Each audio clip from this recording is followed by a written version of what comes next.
I'm Jason Cerda, and today we're going to be talking about the history of Mexico, Diego Rivera's mural at the National Palace at San Francisco. Now, this is one of many paintings of Diego Rivera, and all his paintings were done by, he had a certain type of style of painting murals. He had a certain type of style of painting murals. He had a style called fresco, and basically he would make custom paints and apply them to the wall. But in this painting, my professor covered the right side of the painting, which is considered to be the old side, the ancient side. So we're not going to cover too much on the right side, but this is considered the old ancient Mexico. So the ancient Mexico part that we're not going to cover, it's the before the Spanish invasion painting.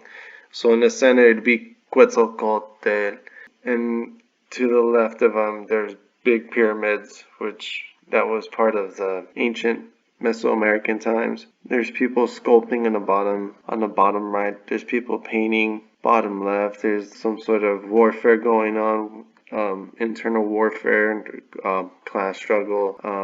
The sun is upside down, meaning the downfall of the Mesoamerican ways because of what soon will be unfolded after in the time coming. Now the centerpiece covers a vast majority of main characters that shaped Mexico for who it is today. So the main painting in the center covered a lot of main subjects or main characters that shaped Mexico for what it is known for today. In the bottom, it shows the beginning of the start, or the ancient Mesoamerican and Spanish Revolution. It shows the Spanish coming in and fighting the Mesoamerican ancient warriors, the Eagle warriors and the Jaguar warriors. Now, above the Spanish conquest, there's the eagle, and what seems to be the eagle holding the sign of warfare and fertility and life. Now, the eagle is supposed to represent Huitzilopochtli, and Huitzilopochtli was the sun god, the Aztec. His name means hummingbird of the left. The Aztecs believed that warriors who were killed in battle returned to life as hummingbirds. So that's Huitzilopochtli in the center. Now, each column has its own time frame. So from the time frame to the right, that's the beginning or ancient Mesoamerican times. Now, Diego Rivera's painting is broken down in sections. The section all the way to the right is considered to be the ancient Mexican Mesoamerican time. And each pillar or each arch has its own era of Mexico's time frame history, going down from Mexico's ancient times all the way to Mexico's future and current society times, or all the way up to Mexico's future and current time.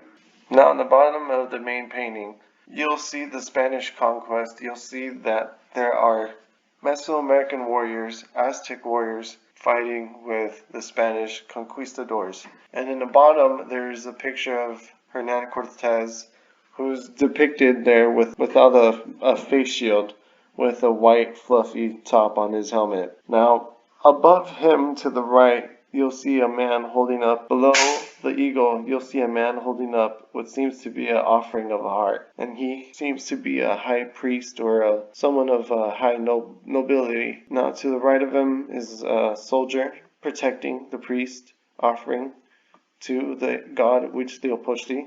Now, on that same row, going above, to the top of the red banner, where it says Tierra, above to the left is Emilio Zapata. Down to the bottom, there's also Pancho Villa, next to that man with the black hat. Pancho Villa has a tan hat. Now, on the pillar on the right, Santa Anna is standing in the center. On the left side, Santa Anna was an important person in invading Mexico. He was on the U.S. American side, helping the United States invade Mexico. Also, above the eagle, there are grapevines, and apparently those were the ancient Mexico grapevines. And with it, there's also the mulberry leaves. Mulberries are important because silkworms can only eat mulberry leaves. If they were to try to eat any other leaf, they could potentially die. Mulberry leaves are only known for silkworms. Silkworms only eat mulberry tree leaves. Without these mulberry trees, Mexico would have never gotten the name of Silk Capital, thanks to these little silkworms.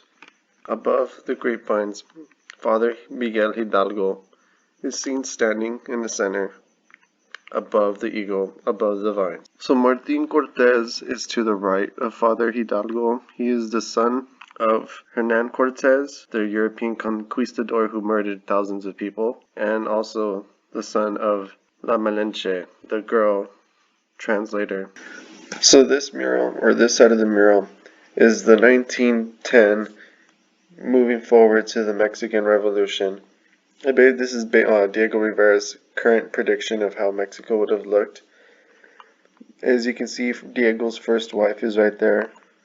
Guadalupe Marin is in the beginning in a red sweater, and behind her, Frida Kahlo is standing right behind the first wife of Diego Rivera.